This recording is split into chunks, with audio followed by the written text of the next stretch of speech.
सभी पत्रकार बंधुओं को नमस्कार।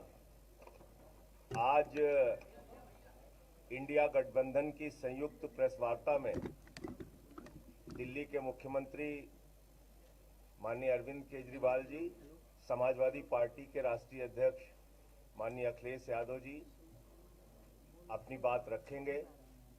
दिल्ली के मुख्यमंत्री केजरीवाल जी इंडिया गठबंधन के लिए उत्तर प्रदेश में जनता से अपील करने के लिए आए हैं, वोट मांगने के लिए आए हैं। मैं उनसे अनुरोध करूंगा विनम्रतापूर्वक कि वो अपनी बात रखें। आज यहाँ आए हुए सभी पत्रकार बंधुओं को और जितने दर्शक ये देख रहे हैं उन सबको मेरा नमस्कार, मेरा प्रणाम। आज लखनऊ में मैं उत्तर प्रदेश के सभी मतदाताओं से इंडिया गठबंधन को भारी भरकम वोट देने के लिए, भारी मात्रा में वोट देने के लिए अपील करने के लिए आया हूँ। मैं 4 बातें रखना चाहता हूँ। पहले चारों बिंदु बता देता हूँ, फिर उसको डिटेल में एक्सप्लेन करूँगा। पहला ये कि ये चुनाव भारतीय जनता पार्टी, मोदी जी अपने लिए वोट नहीं, अमित शाह जी को प्रधानमंत्री बनाने के लिए वोट मांग रहे हैं। दूसरी बात, योगी आदित्यनाथ जी को अगर ये लोग जीत गए तो योगी आदित्यनाथ जी को 2 से 3 महीने के अंदर उत्तर प्रदेश के सीएम पद से हटा दिया जाएगा। नंबर 3, इन लोगों की पूरी तैयारी है, अगर ये लोग जीत गए तो संविधान को बदल के SC ST और OBC का रिजर्वेशन ख़त्म कर दिया जाएगा। और नंबर 4, जो आंकड़े अब देश भर से आ रहे हैं वो ये दिखा रहे हैं कि 4 जून को इंडिया गठबंधन की सरकार बनने जा रही है और NDA को और BJP को बहुत कम सीटें मिलने जा रही हैं। अब मैं अपने सबसे पहले पॉइंट पे आता हूँ। जब 2014 में प्रधानमंत्री बने थे नरेंद्र मोदी जी, तो उन्होंने खुद एक रूल बनाया था कि भारतीय जनता पार्टी के अंदर और उनकी सरकारों में 75 वर्ष से ऊपर कोई भी व्यक्ति होगा तो उसको संगठन में और सरकार में किसी भी पद पे नहीं रखा जाएगा, उसको रिटायर कर दिया जाएगा। और उसका सबसे पहले उस रूल के तहत आडवाणी जी को और मुरली मनोहर जोशी जी को रिटायर किया गया था। और उसके बाद तमाम यशवंत सिन्हा जी, सुमित्रा महाजन जी, कई लोगों को यहाँ टिकट नहीं मिली, कई लोग जो पद पे बैठे हुए थे उनको पद से इस्तीफा दिलवा के उनको हटाया गया, ऐसे कई सारे लोग हैं। तो अब अगले साल 17 सितंबर को प्रधानमंत्री मोदी जी 75 साल के होंगे और मोदी जी ने तय कर लिया है कि अमित शाह जी को वो अपना वारिस बनाएंगे और अमित शाह जी अगले साल 17 सितंबर को देश के प्रधानमंत्री बनाने का उन्होंने तय किया है मोदी जी ने। इसके ऊपर मोदी जी पिछले 1-2 साल से लगे भी हुए हैं, क्योंकि भारतीय जनता पार्टी के अंदर अमित शाह जी के सामने जो जो बाधाएं पैदा कर सकता था नेता, एक एक करके उन सब नेताओं को साइड कर दिया गया, उनका पत्ता साफ कर दिया गया।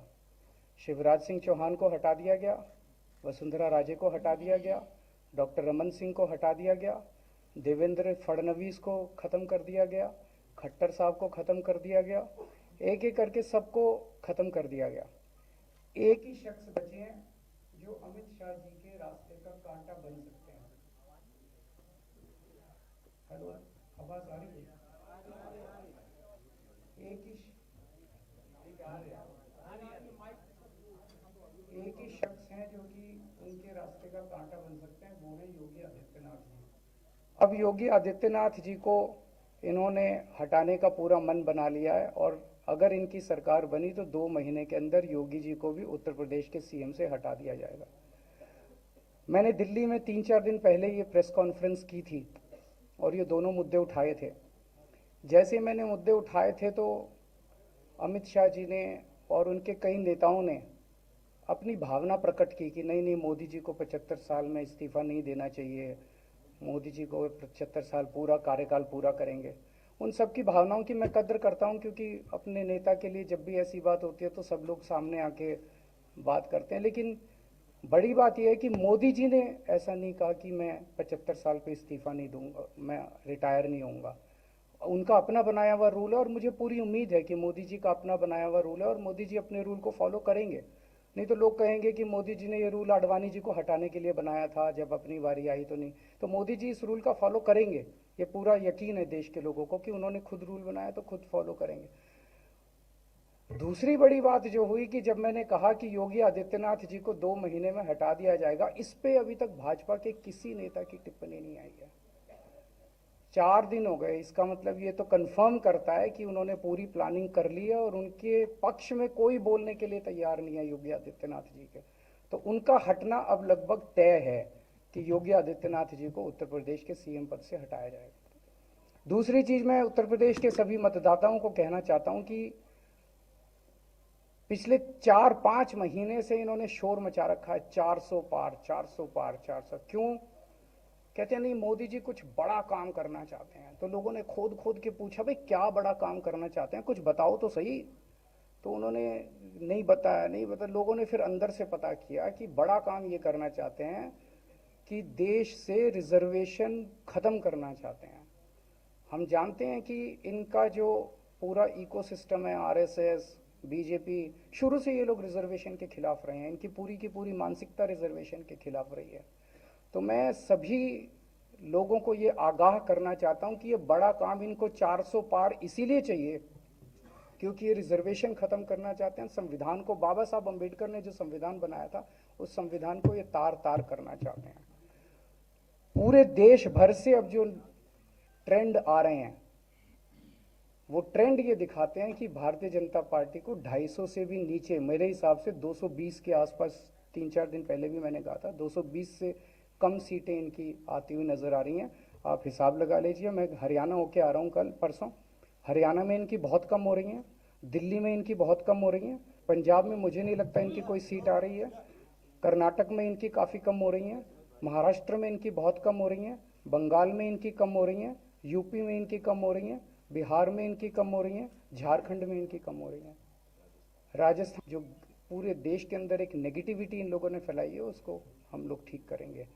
मैं अंत में उत्तर प्रदेश के सभी लोगों को अपील करना चाहता हूं कि इंडिया गठबंधन के, यहाँ पे सपा और कांग्रेस का गठबंधन है, इंडिया गठबंधन का जो जहाँ से कैंडिडेट है उसको भारी मात्रा में वोट देकर आप सब लोग जिताइए। अब मैं निवेदन करूंगा समाजवादी पार्टी के राष्ट्रीय अध्यक्ष माननीय अखिलेश यादव जी से कि वो अपनी बात आदरणीय अरविंद केजरीवाल जी का मैं धन्यवाद देता हूं। उन्होंने बहुत महत्वपूर्ण बातें आपके सामने रखी हैं। जो देश का माहौल है और 4 चरणों में भारतीय जनता पार्टी चारों खाने चित्त हो चुकी है और उनके आंसुओं की नदी उफान में है। भारतीय जनता पार्टी जो 400 पार का नारा दे रहे थे, अब समझ में आया है 4 चरणों के बाद, वो बात तो ठीक है कि आरक्षण पे सबसे पहले हमला करेंगे, लेकिन 400 पार नारा इसीलिए दे रहे हैं कि 543 में 400 के बाद वो सीटें देख रहे हैं, तो वो केवल 143 बन रही हैं। तो वो स्वयं स्वीकार कर रहे हैं कि 143 से ज़्यादा वो सीटें जीतने वाले नहीं हैं, क्योंकि 400 पार सीटें 143 ही बनती हैं और 140 करोड़ की जनता इस बार इन्हें 140 सीटों के लिए भी तरसा देगी। ये यूपी, दिल्ली और पंजाब, ये 99 सीट के खेल में ही उलझ जाएंगे। यहां कुछ इन्हें हासिल होने वाला नहीं है। रोटी कपड़ा और मकान की तो लड़ाई हम लोग लड़ेंगे, लेकिन रोटी कपड़ा और मकान से पहले हमें संविधान बचाना है। संविधान बचेगा तो लोकतंत्र बचेगा और बाबा साहब भीमराव अम्बेडकर जी का दिया हुआ संविधान, ये हमें अधिकार, हमें न्याय दिलाता है। भारतीय जनता पार्टी की इस साजिश को आम लोग समझ गए हैं और इस बार सबसे बड़ी हार भारतीय जनता पार्टी की होने वाली है। अभी तक तो हम ये कहते थे कि ब्रह्मांड का सबसे बड़ा झूठ बोल रहे हैं। अब लग ये रहा है हारने के बाद ये ब्रह्मांड का झूठ का विद्यालय खोलेंगे, यूनिवर्सिटी खोलेंगे और वाइस चांसलर और डीन पहले से ही रिटायर होकर के वहां अपने आप नियुक्त हो जाएंगे। इसलिए देश को बचाने के लिए आदरणीय अरविंद केजरीवाल जी आए हैं, हम लोगों का सहयोग और मदद करने के लिए आए हैं। मैं इनका धन्यवाद देता हूं। और आप पार्टी, इंडिया गठबंधन, समाजवादी पार्टी, हम सब मिलकर के भारतीय जनता पार्टी को हटाने जा रहे हैं।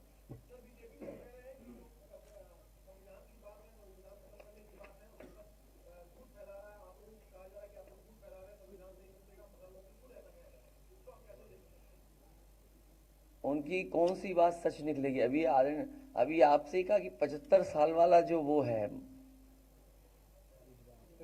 रूल नियम, उसको तो फॉलो किया जाएगा ना, इसी से पता लग जाएगा। और एक मिनट, अगर आप इनका इतिहास उठा के देखें पिछले 75 साल का, जनसंघ का, आरएसएस का, थ्रू आउट ये लोग रिजर्वेशन के खिलाफ रहे हैं।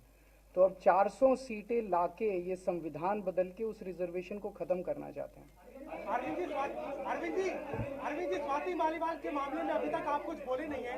आपके ओर से आपके साथ में स्वाति मालीवाल के मामले में अभी तक, अरे उससे ज्यादा जरूरी और चीजें भी हैं, कागज हम निकाल लिए। अरविंद जी, आज आपके साथ भी वो है, आज आपके साथ में भी आए हैं आपके। भाजपाई किसी के सगे नहीं है। क्या बोलेंगे स्वाति मालीवाल के मामले में, क्या बोलेंगे आप? ये है कि भाजपाई किसी के सगे नहीं है और जो सोहेल साथ में, और भाजपाई झूठे मुकदमे लगाने वाला गैंग है। केजरीवाल जी आपके साथ घूम रहे हैं, उनके लिए क्या कहेंगे? हाँ बोलो। घूमने लगातार आप बोल रहे हैं, बता। संजय जी, आपने बात कही थी। हाँ, मैं बोल रहा हूँ, आपने प्रेस कॉन्फ्रेंस में ये बात बोल रहा हूँ, 1 सेकंड बोल रहा हूँ।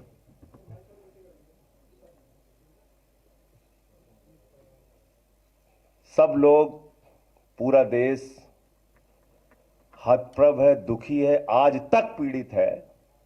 मणिपुर के अंदर एक कारगिल योद्धा की पत्नी को निवस्त करके घुमाया गया, सैकड़ों महिलाओं के साथ दरिंदगी हुई, भारत के प्रधानमंत्री खामोश रहते हैं। हजारों महिलाओं के साथ प्रज्वल रवन्ना ने बलात्कार किया, दरिंदगी की, मां की उम्र की महिलाओं के साथ। प्रधानमंत्री कहते हैं ये भारत को मजबूती देगा, इसी को वोट देना। ये भारत का भविष्य है प्रज्वल रवन्ना, उसको भगा दिया जाता है बीजेपी के द्वारा।